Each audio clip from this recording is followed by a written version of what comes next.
Hello, स्वागत है आपका अपने चैनल प्रतिभा ज्ञान पाठशाला में। आज हम कुछ महत्वपूर्ण प्रश्नों को हल करने वाले हैं जो आप देख सकते हैं। ये सामान्य अध्ययन के प्रश्न हैं, खंड 1 है। इसमें मैंने सिर्फ सामान्य अध्ययन रखा है।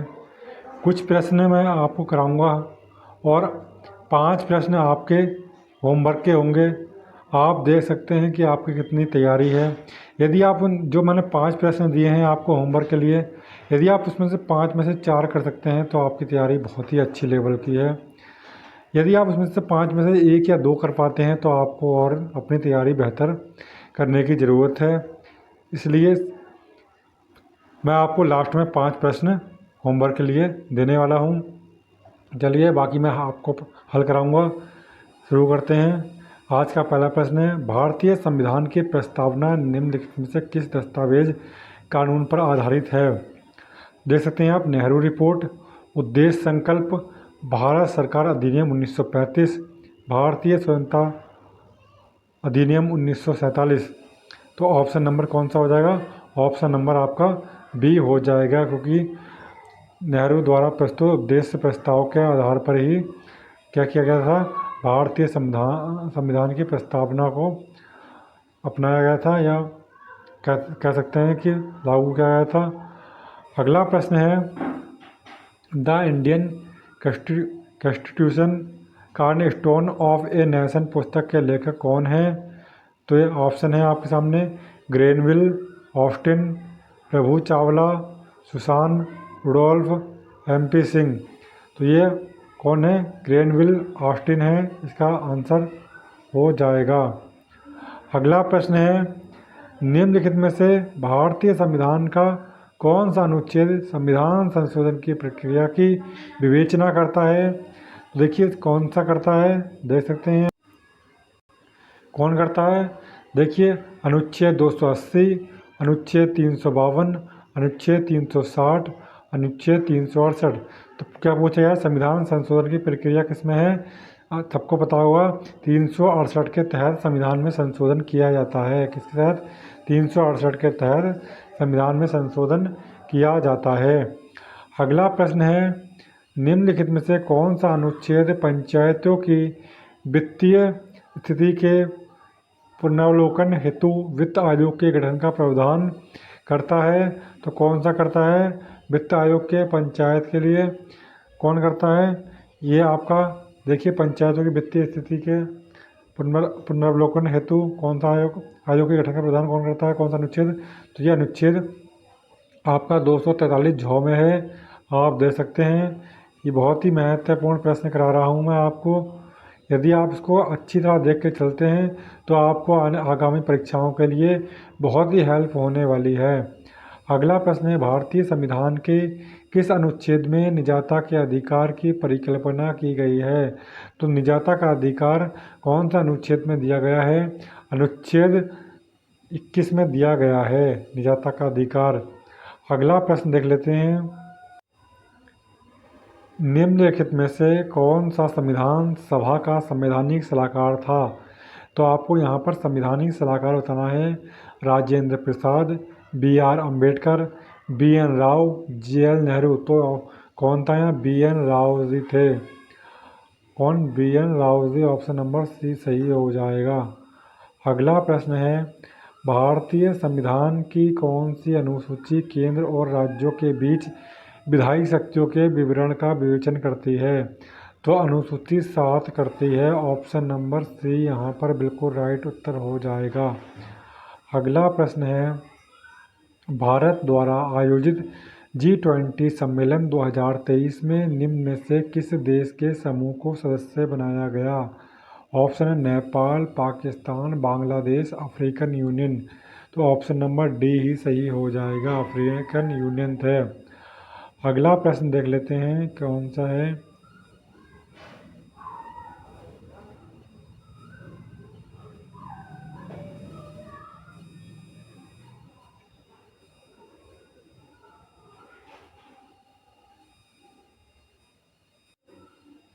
देखिए, बहुआयामी निरंतरता सूचकांक MPI में निम्नलिखित में से कौन सा एक सम्मिलित नहीं है? तो स्वास्थ्य, शिक्षा, जीवन स्तर, प्रति व्यक्ति आय। देखिए प्रश्न को पहले समझना है, जल्दीबाजी नहीं करनी है। देखिए बहुआयामी निर्धनता सूचकांक कहा गया है, तो बहुआयामी निर्धनता सूचकांक MPI में क्या बोलते हैं? निर्धनता सूचकांक में स्वास्थ्य, शिक्षा, जीवन स्तर या फिर प्रति व्यक्ति आय। तो देखिए प्रति व्यक्ति आय संबंधित नहीं है, बाकी आपके स्वास्थ्य है, शिक्षा है, जीवन स्तर है, क्योंकि निर्धारण सूचकांक में प्रति व्यक्ति आय को नहीं शामिल किया गया है। ऑप्शन नंबर डी उत्तर सही हो जाएगा। कौन सा? डी उत्तर सही हो जाएगा। बहुत ही महत्वपूर्ण प्रश्न है, यदि आप इसको तैयारी अच्छी देखते हैं। अगला प्रश्न है, भारत सरकार के जल जीवन मिशन के अंतर्गत निम्न में से कौन सा कार्यक्रम चलाया जा रहा है? नमामि गंगे, स्वच्छता पखवाड़ा, हर घर जल या फिर जल शुद्धिकरण। देखिए भारत सरकार के जल जीवन मिशन के तहत है हर घर जल मिशन। कौन सा? हर घर नल या हर घर जल। ऑप्शन नंबर सी सही हो जाएगा। अगला प्रश्न है, सतत विकास लक्ष्य 2030 में निम्नलिखित में से कौन सा एक लक्ष्य 4 के रूप में चिन्हित है? शिक्षा, स्वास्थ्य, भूख, गरीबी एवं पोषण, पर्यावरण। तो देखिए सतत विकास का लक्ष्य 2030 में निम्नलिखित में कौन सम्मिलित है? तो भूख, गरीबी एवं पोषण क्या है इसमें, और पर्यावरण, स्वास्थ्य, शिक्षा आपको बताना है। तो इसमें आप बता सकते हैं, इसमें ऑप्शन नंबर डी सही है। कौन सा इसमें चिन्हित है? तो इसमें क्या है? डी उत्तर सही हो जाएगा। आप सोचते होंगे कि भूख, गरीबी एवं पोषण होना चाहिए, लेकिन सतत विकास लक्ष्य का मतलब ये होता है कि सतत विकास, कंटिन्यू विकास, कंटिन्यू, इसे बोलते हैं सस्टेनेबल डेवलपमेंट। अगला प्रश्न है, भारतीय मुद्रा योजना संबंधित है, तो यह है ग्रामीण बैंक, लघु व्यवसाय इकाइयाँ, मध्यम उद्योग या फिर इनमें से कोई नहीं। तो यह हुआ लघु व्यवसाय इकाइयाँ। ऑप्शन नंबर बी उत्तर सही हो जाएगा। अगला प्रश्न है, कर्क रेखा निम्नलिखित में से किस राज्य से होकर नहीं गुजरती है? तो देखिए आपकी किससे नहीं होकर गुजरती है? आपकी गुजरती है जिससे गुजरती है बता देता हूँ। छत्तीसगढ़ से गुजरती है, त्रिपुरा से गुजरती है, मिजोरम से गुजरती है, मणिपुर से नहीं गुजरती है। 8 राज्यों से होकर गुजरती है कर्क रेखा। अगला प्रश्न है,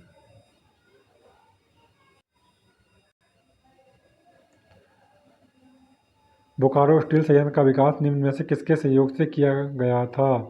तो ये रूस के सहयोग से किया गया था। किसके सहयोग से? रूस के सहयोग से किया गया था। बहुत ही महत्वपूर्ण प्रश्न है। अगला प्रश्न देख लेते हैं, निम्नलिखित में से कौन सा युग्म सही सुमेलित नहीं है? तो देखिए सही सुमेलित बताना है आपको। नहीं है। रेलवे खंड व मुख्यालय, उत्तरी पूर्वी रेल का मुख्यालय कहाँ है? गोरखपुर। पूर्वी रेल कोलकाता, दक्षिण पूर्वी मध्य रेल कहाँ है? बिलासपुर, और दक्षिण पूर्वी रेल भुवनेश्वर। इसमें से कौन सा उत्तर नहीं होगा? तो ऑप्शन नंबर डी नहीं उत्तर हो जाएगा। अगला प्रश्न है, भारत में सर्वाधिक जनसंख्या वृद्धि दर दशक था 1951 से 1961, 1961 से 1971, 1971 से 1981, 1981 से 1991। तो ये कौन सा है? 1961 से 1971 का सर्वाधिक जनसंख्या वृद्धि दर का दशक था। Option number B. अगला प्रश्न है, अहोम जनजाति भारत के किस राज्य से संबंधित है? तो ऑप्शन है आंध्र प्रदेश, मध्य प्रदेश, असम, झारखंड। तो ये किससे संबंधित है? असम से संबंधित है। अहोम जनजाति कहाँ पाई जाती है? असम में पाई जाती है। अगला प्रश्न देख लेते हैं, निम्नलिखित नदियों को पश्चिम से पूर्व के क्रम में व्यवस्थित कीजिए। सोन, चंबल, केन, बेतवा। तो ये आपको कहाँ से करनी है? पूर्व से पश्चिम। देख लेते हैं पूर्व से पश्चिम। केन, बेतवा, केन, चंबल, सोन, चंबल, बेतवा, केन, सोन, सोन, बेतवा, चंबल, केन, केन, सोन, चंबल, बेतवा। तो ऑप्शन नंबर बी सही हो जाएगा। चंबल, बेतवा, केन, सोन। देखिए किस में करना था? निम्नलिखित को पश्चिम से पूर्व आपका ऑप्शन नंबर बी सही हो जाएगा। चंबल, बेतवा, केम, सोन। अगला प्रश्न देख लेते हैं। अगला प्रश्न है, निम्नलिखित में से कौन एक सही सम्मिलित नहीं है? खनिज क्षेत्र बतानी है। सोना कोलार, कोयला झरिया, लोहा आशक गुंटूर, हीरा पन्ना। तो देखिए सभी सही लग रहे हैं यहाँ तो मुझे। कौन सा सही नहीं पूछा है यहाँ? सोना कोलार है, कोयला झरिया है, लोहा सा गुंटूर है, हीरा पन्ना है। तो सभी सही हैं यहाँ पर। अगला प्रश्न है, 2011 की जनगणना के अनुसार भारत के किस राज्य में नगरीय जनसंख्या का प्रतिशत सर्वाधिक है? तो नगरीय जनसंख्या का सर्वाधिक पूछा है तो सबसे ज़्यादा नगर गोवा में है। कहाँ? गोवा में है। देखिए आप देख सकते हैं यहाँ पर आपका आंसर कहाँ क्या हो जाएगा सही? गोवा सही हो जाएगा। अब आपके लिए 5 प्रश्न हैं, आप घर से आंसर देंगे इसका, मुझे कमेंट बॉक्स में उसका उत्तर दीजिए। आप यदि इसमें से 5 में से आप 4 देखते हैं तो आपका तैयारी बहुत बेस्ट है। यदि आप 5 में से 1 या 2 दे पाए तो आपको और तैयारी करने की आवश्यकता है। देखिए कौन कौन से प्रश्न हैं मैं आपको दिखाने वाला हूँ। आपका प्रश्न है जो होमवर्क का, निम्न में से किस राज्य में 2011 की जनगणना के अनुसार अधिकतम जनसंख्या वृद्धि दर थी? मिजोरम, मेघालय, त्रिपुरा, नागालैंड। आप इसका उत्तर देना। न्योआ शिवा बंदरगाह निम्न में से किस शहर में स्थित है? चेन्नई, नई दिल्ली, मुंबई, कोचीन। वर्ष 2023 में अंतर्राष्ट्रीय शतरंज विश्व कप किसने जीता? R Praggnanandhaa, Magnus Carlsen, Viswanathan Anand, Hikaru Nakamura. अगला देख लेते हैं जो अपना आपको होमवर्क का क्वेश्चन है, आपको आंसर देना है। भारत ने वर्ष 2023 में एशियाई खेलों के दौरान स्वर्ण पदक जीते 26, 27, 28, 29। कितने जीते थे आपको आंसर देना है। अक्टूबर 2023 में उत्तराखंड के मुख्य निर्वाचन अधिकारी कौन थे? Radha Todi, B Shanmugam, S S Sandhu, Subhash Kumar. ये आज के महत्वपूर्ण प्रश्न थे। यदि आपको ये प्रश्न अच्छे लगे हो तो वीडियो को लाइक करें, शेयर करें और चैनल को सब्सक्राइब जरूर करें। जय हिंद। हेलो, स्वागत है आपका अपने चैनल प्रतिभा ज्ञान पाठशाला में। आज हम उत्तराखंड के कुछ महत्वपूर्ण प्रश्नों को हल करने वाले हैं। कल हमारे यहाँ तक प्रश्न हो गए थे और अब इससे आगे हम शुरू करेंगे। तो यदि आप चैनल पर नए हैं तो चैनल को सब्सक्राइब जरूर करें, और इससे पहले वाली आपने वीडियो नहीं देखी हो तो आप प्ले लिस्ट में जाकर वीडियो देख सकते हैं। सारी वीडियो बनी हुई हैं, आप उसको देखकर और उसे कुछ लाभ प्राप्त होता है तो ले सकते हैं। चलिए शुरू करते हैं। नेक्स्ट प्रश्न है हमारा, निम्नलिखित में से कौन सा चारण उपनाम से प्रसिद्ध थे? तो कौन जाना जाता था चारण उपनाम से? शिव प्रसाद डबराल जी को चारण नाम से जाना जाता था। अगला प्रश्न है, निम्नलिखित में से किसे बाल्यकाल में गोसाई दत्त नाम से जाना जाता था? तो किसे जाना जाता था? लोकनाथ पंत, सुमित्रानंद पंत, गोविंद वल्लभ पंत या गंगाधर उप्रेती। तो ये किसे जाना जाता था? सुमित्रानंद पंत जी को जाना जाता था। किसे? सुमित्रानंदन पंत जी को जाना जाता था। अगला प्रश्न है, निम्नलिखित में से कौन सा एक सुशील वाद्य यंत्र है? सुशील माने फूक के बजाते हैं जो, हुड़का, नागफनी, ढोल, दो तारा। तो यह है इसमें जिसमें फूक मार के बजाया जाता है वो क्या है? नागफनी है। अगला प्रश्न है, बद्रीनाथ के रावल पुजारी परंपरा अनुसार किस राज्य के मूल निवासी होते हैं? तो किसके होते हैं? ये केरल राज्य के होते हैं। किसके? केरल राज्य के होते हैं। अगला प्रश्न है, नेक्स्ट प्रश्न, निम्नलिखित में से कौन सा मंदिर गढ़वाल में स्थित है? तो गढ़वाल में पूछा गया है यहाँ पर। देखिए नागनाथ पोखरी मंदिर गढ़वाल में स्थित है। आप देख सकते हैं कौन सा? नागनाथ पोखरी गढ़वाल में स्थित है। अगला प्रश्न है, उत्तराखंड के निम्न जनपदों के समूह में से कौन सा अंतर्राष्ट्रीय सीमा साझा करता है? चंपावत, नैनीताल, उधमसिंह नगर, पिथौरागढ़, चमोली, उत्तरकाशी। पिथौरागढ़, चमोली, उत्तरकाशी करता है। ठीक है, आपको याद रखना है कौन सा? पिथौरागढ़, चमोली, उत्तरकाशी। ये अंतर्राष्ट्रीय सीमा साझा करता है। और अगला प्रश्न देखते हैं, सोना नदी वन्य जीव अभयारण्य निम्नलिखित में से किस जनपद में अवस्थित है? तो ये किस जनपद में स्थित है, देख सकते हैं आप। सोनाली वन्यजीव विहार नैनीताल है, पौड़ी है, नैनीताल है, हरिद्वार है, पौड़ी है, गढ़वाल है। तो आप देख सकते हैं सोनाली वन्यजीव विहार नैनीताल में स्थित है। कहाँ? पौड़ी गढ़वाल में स्थित है। निम्नलिखित में से the Chipko movement the people's history पुस्तक के लेखक कौन है? तो ये शेखर पाठक जी हैं। कौन? शेखर पाठक जी हैं। आपको ध्यान रखना है, बहुत ही इम्पोर्टेंट प्रश्न है। अगला प्रश्न देख लेते हैं। वर्ष 2020-21 में उत्तराखंड के निम्नलिखित में से किस जनपद में सर्वाधिक कृषि योग्य भूमि है? देखिए, उधमसिंह नगर, देहरादून, नैनीताल, हरिद्वार। सबसे ज़्यादा पता लगता है दो ही हमारे जो हैं मैदानी जनपद हैं, एक उधमसिंह नगर और एक हरिद्वार। तो इसमें उधमसिंह नगर में सर्वाधिक कृषि भूमि है। ऑप्शन नंबर डी सही है। अगला देख लेते हैं।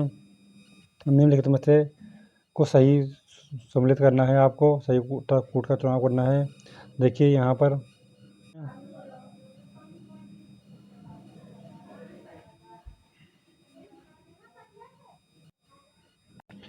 देखिए हमारा नेक्स्ट प्रश्न है, निम्नलिखित में से कौन सा अंतर्राष्ट्रीय उद्यान क्षेत्र की दृष्टि से सबसे बड़ा है? तो क्षेत्र की दृष्टि से पूछा है सबसे बड़ा है, तो यहाँ पर गंगोत्री राष्ट्रीय उद्यान सबसे बड़ा हो जाएगा क्षेत्र की दृष्टि से। क्षेत्रफल की दृष्टि से 2390 वर्ग किलोमीटर में फैला हुआ है ये। अगला प्रश्न है, निम्नलिखित में से कौन सा युग्म सही सम्मिलित नहीं है? कौन सा नहीं है सही सम्मिलित? आपको देखिए आसन, कुलाहाल, बिलंगना, मनेरी वाली, अलकनंदा, विष्णुप्रयाग, भागीरथी, कोटेश्वर। देखिए बिलंगना मनेरी वाली परियोजना सम्मिलित नहीं है। अगला देख लेते हैं। भारत वन स्थिति रिपोर्ट 2021 के अनुसार उत्तराखंड के निम्न में से किस जनपद में सर्वाधिक वन क्षेत्र है? तो नैनीताल डिस्ट्रिक्ट में सर्वाधिक वन क्षेत्र है। किसमें? नैनीताल डिस्ट्रिक्ट में सर्वाधिक वन क्षेत्र कहाँ पर? नैनीताल जिले में है, आपको याद रखना है। अगला प्रश्न देख लेते हैं।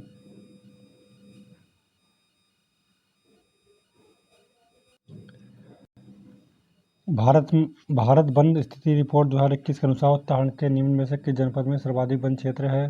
तो सर्वाधिक वन क्षेत्र अभी मैंने बताया था नैनीताल में है। अगला प्रश्न है, निम्नलिखित में से कौन सा युग्म सही सम्मिलित नहीं है? देखिए कुश कल्याण बुग्याल टिहरी गढ़वाल, दायरा बुग्याल रुद्रप्रयाग, बेदनी बुग्याल चमोली, कलिया बुग्याल पिथौरागढ़। तो कौन सम्मिलित नहीं है इसमें? दायरा बुग्याल उत्तरकाशी में है। कौन सा? दायरा बुग्याल रुद्रप्रयाग में ना होकर उत्तरकाशी में है।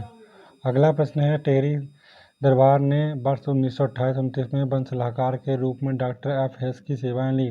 वे किस देश के निवासी थे? तो वो इटली के, जर्मनी के, फ्रांस के या फिर स्पेन के निवासी थे। तो जर्मनी के निवासी थे। किसके? जर्मनी के निवासी थे वो। अगला प्रश्न है, गार्डनर के द्वारा कुमाऊं तथा गढ़वाल में प्रथम राजस्व बंदोबस्त किस वर्ष लागू किया गया था? तो 1815 में लागू किया गया था, सभी को ये पता होगा। अगला प्रश्न है अविभाजित गढ़वाल राज्य का अंतिम नरेश कौन था? तो यहाँ पर अंतिम में से पूछा है, तो प्रद्युम्न शाह, फतेहपति शाह, महीपति शाह, सुदर्शन शाह। तो अंतिम नरेश पूछा है गढ़वाल राज्य का अविभाजित, तो यह प्रद्युम्न शाह जी हो जाएंगे। कौन? प्रद्युम्न शाह जी हो जाएंगे। अगला प्रश्न है, गढ़वाल लोकसभा क्षेत्र से प्रथम निर्वाचित सांसद कौन थे? तो देखिए भक्तदर्शन, कमलेंद्रमती शाह या फिर डी पंत, मुकुंदी लाल। तो भगदर्शन जी थे। कौन? भगदर्शन जी थे। अगला प्रश्न देखिए, उत्तराखंड पंचायती राज संस्थाओं में महिलाओं के लिए कितनी सीटें आरक्षित हैं? तो महिलाओं के लिए 50% सीटें आरक्षित हैं। अगला प्रश्न है, उत्तराखंड के किस जनपद में गन्ने का उत्पादन सर्वाधिक होता है? तो गन्ने का उत्पादन सर्वाधिक नैनीताल, उधमसिंह नगर, देहरादून, बागेश्वर, तो उधमसिंह नगर में होता है। अगला प्रश्न देख लेते हैं हम। देखिए अगला प्रश्न है हमारा, उत्तराखंड बजट 2023-24 में राजकोषीय घाटे का लक्ष्य है। तो GSDP का 2.27% है। ऑप्शन नंबर ए सही हो जाएगा। अगला प्रश्न है, निम्नलिखित में से कौन एक उत्तराखंड राज्य की सबसे बड़ी जल विद्युत परियोजना है? तो सबसे बड़ी जल विद्युत परियोजना देखिए टिहरी जल विद्युत परियोजना है। अगला प्रश्न है, उत्तराखंड में चल रही चार धाम परियोजना निम्नलिखित में से क्या है? तो चार धाम प्रयास सड़क निर्माण से है। अगला प्रश्न है, उत्तराखंड प्रदेश में किस फसल की पैदावार नहीं होती है? तो उत्तराखंड प्रदेश में सेब, लीची, नारियल की पैदावार नहीं होती है। इसकी नारियल की पैदावार नहीं होती है। उत्तराखंड की वन नीति का एक महत्वपूर्ण उद्देश्य पर्यावरण स्थिरता और पारिस्थितिक संतुलन स्थापित करना है। इनमें से कौन सा सही नहीं है? तो इनमें से कौन सा संतुलन स्थापित करना है, तो बताना कौन सा सही है। तो ऑप्शन नंबर कौन सा हो जाएगा, ए सही हो जाएगा। पर्यावरण स्थिति और परिस्थिति संतुलन स्थापित करना है उत्तराखंड की वन नीति का एक महत्वपूर्ण उद्देश्य है। ऑप्शन नंबर ए सही हो जाएगा। यह आज के महत्वपूर्ण प्रश्न थे। यदि आपको ये वीडियो अच्छी लगी हो तो वीडियो को लाइक करें, शेयर करें, चैनल को सब्सक्राइब जरूर करें। जय हिंद। हेलो, स्वागत है आपका अपने चैनल प्रतिभा ज्ञान पाठशाला में। आज हम उत्तराखंड के कुछ महत्वपूर्ण एमसीक्यूज को हल करने वाले हैं। यदि आप चैनल पर नए हैं तो चैनल को सब्सक्राइब जरूर करें, जिससे आने वाली अपडेट आप तक पहुंचती रहे। चलिए शुरू करते हैं। लखोटियार के शैल क्षेत्र उत्तराखंड के किस जनपद से मिले हैं या स्थित हैं? तो कहाँ पर स्थित हैं? यह सबको पता होगा, अल्मोड़ा में स्थित हैं। इसकी खोज किसने की थी? महावीर प्रसाद जोशी जी ने या MP जोशी जी ने की थी। शॉर्ट में नाम है इनका, महावीर प्रसाद जोशी जी ने की थी। कब? 1968 में या 63 में? कहीं कहीं 1963 में मिलता है और 1968 भी मिलता है। अगला प्रश्न है, रानी गुलेरिया ने निम्नलिखित में से किस परमार शासक को राज्यभार सौंपा था? तो किसे सौंपा था? कीर्ति शाह को सौंपा था। किसे? कीर्ति शाह को सौंपा था अपना रानी गुलेरिया ने। अगला प्रश्न है, काठगोदाम के निकट स्थित रानी बाग किस रानी के नाम पर स्थापित हुआ था? तो जिया रानी के नाम पर स्थापित हुआ था। किसके नाम पर? जिया रानी के नाम पर स्थापित हुआ था। यहाँ पर एक काठगोदाम में मेला भी लगता है, बहुत सुंदर मेला लगता है काठगोदाम में। तो ये जिया रानी के नाम पर क्या हुआ था? स्थापित हुआ था। अगला प्रश्न है, आज़ाद पंचायत का संबंध उत्तराखंड के किस निम्नलिखित में से किस जन आंदोलन से है? तो ऑप्शन है हमारे रवाई आंदोलन, कोली बेगार आंदोलन, डोला पालकी आंदोलन, इनमें से कोई नहीं। तो ये कौन सा है? रवाई आंदोलन है, जो 1930 में हुआ था, टेहरी में हुआ था ये। ठीक है, तो ये कौन सा था? रवाई आंदोलन था, 1930 में हुआ था टेहरी में, तो इसे रवाई आंदोलन भी के नाम से जाना जाता है। उसी से ये आज़ाद पंचायत का संबंध था। अगला प्रश्न है, टेहरी राज्य के किस राजा ने राज्य के मुख्य न्यायालय का नाम बदलकर हुजूर दफ्तर कर दिया था? तो किसने किया था हुजूर दफ्तर? तो जी नरेंद्र शाह ने किया था। किसने? नरेंद्र शाह ने किया था हुजूर दफ्तर नाम बदलकर। अगला प्रश्न है, देख लेते हैं, निम्नलिखित में से कौन कुमाऊं का ताजपोषित या बेताज बादशाह कहा जाता है? तो ये हेनरी रैमजे को कहा जाता है। किसे? हेनरी रैमजे को कहा जाता है।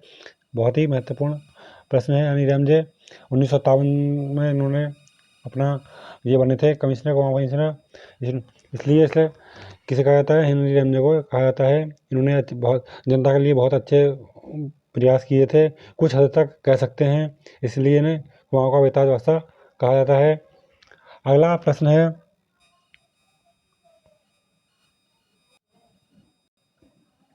निम्नलिखित में से किसने वर्ष 1924 में अल्मोड़ा में विवेकानंद पर्वतीय कृषि अनुसंधान संस्थान की नींव रखी थी? तो किसने रखी थी? नैन सिंह रावत, नीलमणि जोशी या फिर डॉक्टर खजान चंद? तो ये बोसी सेन ने रखी थी 1924 में। कब रखी थी? बोसी सेन ने रखी थी 1924 में रखी थी। आपको ये भी याद रख के चलना है, उन्होंने ही ये सबसे पहले विवेकानंद पर्वतीय कृषि अल्मोड़ा में नींव रखी थी। उनका नाम क्या था? बोसी जोशी थी।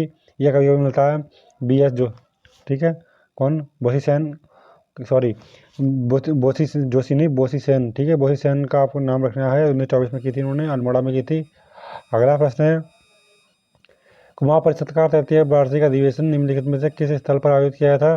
तो आप बता सकते हैं तृतीय अधिवेशन कब, किसके कार्यकाल, तो कहाँ स्थापित किया गया था? कोटद्वार, काशीपुर, हल्द्वानी, बागेश्वर। तो आपको बताना है तीसरा अधिवेशन कहाँ आयोजित किया गया था? तो ये कोटद्वार में किया गया था। तीसरा किया गया था कोटद्वार में। सबसे पहले कहा गया था? अल्मोड़ा में किया गया था।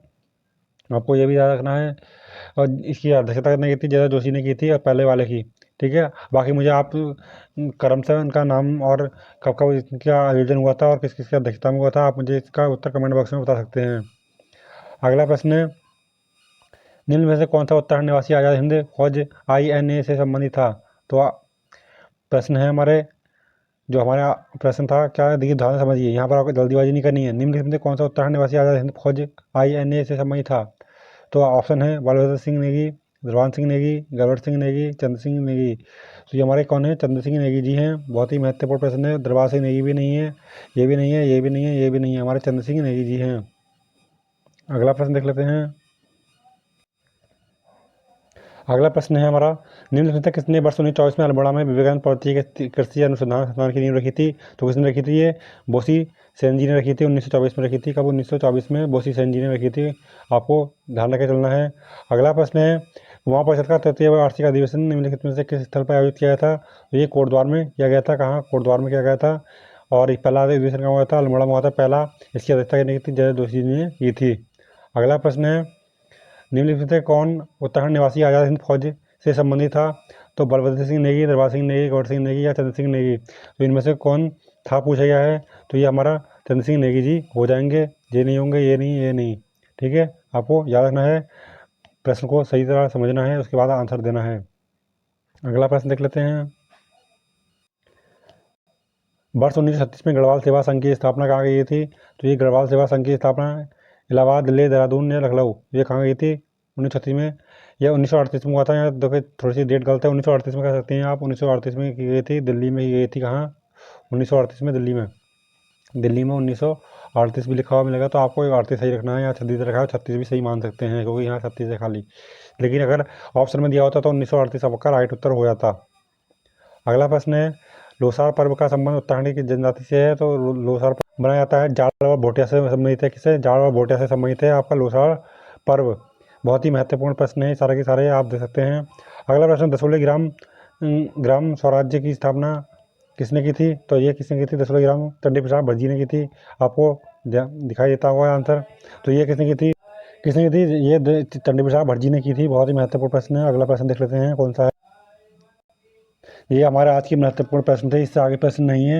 यदि आप ये सीरीज को और कंटिन्यू रखना चाहते हैं तो मुझे कमेंट बॉक्स में बता सकते हैं कि मैं इसको और सीरीज को आगे बढ़ाऊँ या नहीं बढ़ाऊँ। आप और भी मैंने बना रखी है प्ले लिस्ट, उसमें जाकर देख सकते हैं। उत्तराखंड की तैयारी करते हैं या इतिहास की या भूगोल की या किसी भी चीज़ की आपको तैयारी करनी है तो आप मुझे कमेंट बॉक्स में बता सकते हैं। और ये प्ले लिस्ट बनी है, उसमें जाकर देख सकते हैं। और कोई नई अपडेट चाहिए हो तब भी आप मुझे कमेंट बॉक्स में आप मैसेज करके छोड़ सकते हैं, मैं आपका रिप्लाई दूंगा। आप और आप इसको बेहतर तैयारी रखिए क्योंकि अब जून जुलाई में पेपर होने वाले हैं आपके, इसलिए अपना तैयारी का स्तर बेहतर बना रखिए और अपने अपडेट रहिए अपने, और अपने तैयारी करते रहिए, प्रैक्टिस करते रहिए, खुश रहिए। ठीक है, अगर वीडियो अच्छी लगी हो तो वीडियो को लाइक करें, शेयर करें, चैनल को सब्सक्राइब जरूर करें। जय हिंद।